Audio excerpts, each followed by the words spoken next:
ಸುನಿಲ್ ಕುಮಾರ್ ಒಂದು ಟ್ವೀಟ್ ಮಾಡಿದ್ದಾರೆ ನಿನ್ನೆ ಚಕ್ರವರ್ತಿ ಸೂಲಿಬೆಲೆ ವಿಷಯದಲ್ಲಿ ಮುಂದುವರೆದ ಭಾಗ. ನಿಮಗೆ ಆ ಬಗ್ಗೆ ಮಾತಾಡಲಿಕ್ಕೆ ನೈತಿಕತೆ ಇಲ್ಲ. ನೈತಿಕತೆ ಅಂದ್ರೆ ಏನು? ನೈತಿಕತೆ ಅಂದ್ರೆ ಏನು? ನೈತಿಕ ಅಧಿಕಾರ ಅಂದ್ರೆ ಏನು? ಇವ್ರಿಗೊಬ್ಬರಿಗೆ ಅಧಿಕಾರ ಬರೆದು ಕೊಟ್ಟಿದೆಯಾ? ಸುನಿಲ್ ಕುಮಾರ್ ಅವ್ರಿಗೆ ಅಧಿಕಾರ ಬರೆದು ಕೊಟ್ಟಿದೆಯಾ? ಏನು ಹಸ್ತಾಂತರ ಮಾಡಿದ್ಯಾ? ನೈತಿಕತೆ ಅನ್ನೋ ಅರ್ಥ ಹೇಳಿ ಅವ್ರು ಮೊದಲು. ಒಬ್ಬ ಮಹಿಳೆ ಜಿಲ್ಲಾ ಉಸ್ತುವಾರಿ ಸಚಿವರಿಗೆ ನೈತಿಕತೆ ಇಲ್ಲ ಅಂತಂದ್ರೆ ನೈತಿಕತೆಯ ಅರ್ಥವನ್ನ ಬಿಡಿಸಿ ಹೇಳಿ, ಅದಕ್ಕೆ ಉತ್ತರ ಕೊಡ್ತೀನಿ. ಅಂಗನವಾಡಿ ಎಷ್ಟಿದೆ ಅಂತ ಹೇಳಿ.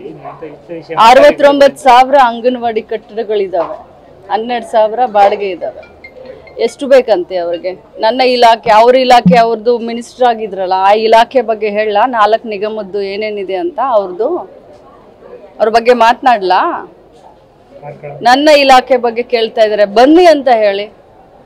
ಉಡುಪಿಗೆ ಯಾವಾಗಿದ್ರು ಬರ್ತಾ ಇರ್ತೀನಿ, ಬನ್ನಿ ಅಂತ ಹೇಳಿ. ನನ್ನ ಇಲಾಖೆ ಬಗ್ಗೆ ಅವ್ರಿಗೆ ಏನೇ ಡೀಟೇಲ್ಸ್ ಬೇಕಾದ. We at East Point Group of Institutions offer a wide range of courses that provide limitless opportunities, building skills over 2 decades. ಬನ್ನಿ ಅಂತ ಹೇಳಿ. 69,000 ನಮ್ಮ ಅಂಗನವಾಡಿಗಳಿದಾವೆ. 69,000 ಅಂಗನವಾಡಿಗಳಲ್ಲಿ 4,000 ಮಿನಿ ಅಂಗನವಾಡಿಗಳಿದಾವೆ.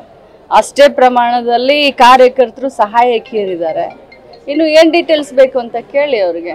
ಎಷ್ಟು ಬಾಡಿಗೆ ಕಟ್ಟಡ ಇದೆ, ಎಷ್ಟು ಸ್ವಂತ ಕಟ್ಟಡ ಇದೆ, ಎಷ್ಟು ನಗರದಲ್ಲಿದೆ, ಎಷ್ಟು ಹಳ್ಳಿಗಳಲ್ಲಿದೆ, ಎಷ್ಟು ಸೋರ್ತಾ ಇದೆ, ಎಷ್ಟು ಹೊಸ ಕಟ್ಟಡಗಳು ಬರ್ತಾ ಇದೆ, ಅವ್ರ ಕ್ಷೇತ್ರದಲ್ಲಿ ಎಷ್ಟು ಕಟ್ಟಡ ಇದೆ. ಮೊದಲು ಅವ್ರು ಏನು ಮಾಡ್ತಾರೆ ಅಂತಂದರೆ, ಭಾಳ ಚಂದ ಮಾತುಗಾರರು ಭಾಳ ಚಂದ ಮಾತುಗಾರರು.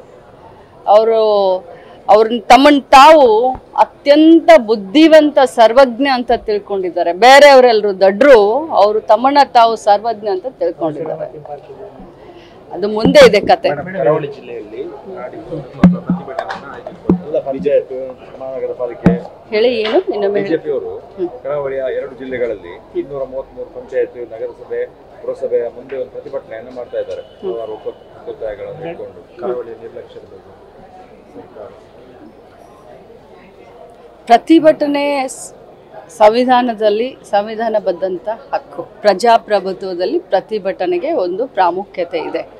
ಅದರಲ್ಲೂ ವಿರೋಧ ಪಕ್ಷದಲ್ಲಿದ್ದಾರೆ, ಮಾಡೋಕ್ಕೆ ಬೇರೆ ಕೆಲಸ ಇಲ್ಲ, ಪ್ರತಿಭಟನೆ ಮಾಡ್ತಾರೆ ಅಂದರೆ ಮಾಡಲಿ. ಬಟ್ ಯಾರು ವಿರುದ್ಧ ಮಾಡ್ತಾರೆ ಅದು ಬೇಕು, ಎತ್ತರ ವಿರುದ್ಧ ಮಾಡ್ತಾರೆ ಅದು ಬೇಕು. GST ತರಲಿಕ್ಕೆ ಅವ್ರ ಕಡೆಯಿಂದ ಆಗಲಿಲ್ಲ. ರಾಜ್ಯಕ್ಕೆ ಪದೇ ಪದೇ ಅಭಿವೃದ್ಧಿಯಲ್ಲಿ ಕೇಂದ್ರ ಸರ್ಕಾರದ ದ್ವಂದ್ವ ನೀತಿಯಿಂದ ಅನ್ಯಾಯ ಆಗ್ತಾ ಇದೆ, ಇದ್ರ ವಿರುದ್ಧ ಪ್ರತಿಭಟನೆ ಮಾಡ್ತಾರಾ? ಅಥವಾ ಅಸಮರ್ಥರಾದಂಥ, ಏನು ಇಲ್ಲಿಂದ ಆರಿಸಿ ಚುನಾಯಿತರಾಗಿ ಹೋದಂಥ ಪಾರ್ಲಿಮೆಂಟ್ ಸದಸ್ಯರ ಅಸಮರ್ಥನೆಯ ಬಗ್ಗೆ ಪ್ರತಿಭಟನೆ ಮಾಡ್ತಾರಾ? ಮೊದಲು ಅದನ್ನು ತಿಳ್ಕೊಳ್ಳಿ. ಅಥವಾ ನರೇಗಾದಲ್ಲಿ ಏನು ಉದ್ಯೋಗ ಖಾತ್ರಿಯಲ್ಲಿ ಏನು ಹಣವನ್ನು ಬಿಡುಗಡೆ ಮಾಡಲಿಲ್ಲ ಕಳೆದ 5 ತಿಂಗಳದಿಂದ, ಅದ್ರ ವಿರುದ್ಧ ಪ್ರತಿಭಟನೆ ಮಾಡ್ತಾರ? ಇದು ಬರೀ ಜನರ ದಿಕ್ಕನ್ನು ತಪ್ಪಿಸುವಂಥ ಒಂದು ಕೆಲಸವನ್ನು BJP ಇತ್ತೀಚೆಗೆ ಮಾಡ್ತಾ ಇದೆ. ಅವರ ಒಳ ಜಗಳಗಳು, ಅವರ ಪಕ್ಷದ ಆಂತರಿಕ ಕಚ್ಚಾಟವನ್ನು ಮುಚ್ಚಿ ಹಾಕಲಿಕ್ಕೆ, ಜನರ ದಿಕ್ಕನ್ನು ತಪ್ಪಿಸ್ಲಿಕ್ಕೆ ಇಂಥ ಡ್ರಾಮಾಬಾಜಿ ಮಾಡ್ತಾ ಇದೆ ಹೊರತಾಗಿ. ಯಾಕಂದರೆ BJPಯ ಕಾರ್ಯಕರ್ತರೇ ಬೇಸತ್ತು ಹೋಗಿದ್ದಾರೆ ಅವರ ಆಂತರಿಕ ಕಚ್ಚಾಟದಿಂದ. ಅವರ ದಿಕ್ಕನ್ನು ತಪ್ಪಿಸ್ಲಿಕ್ಕೆ ಅವರು ಹೋದಲ್ಲಿ ಬಂದಲ್ಲಿ BJP ಕಾರ್ಯಕರ್ತರು BJP ಲೀಡರ್ಗಳನ್ನ ಬೈತಾ ಇದ್ದಾರೆ.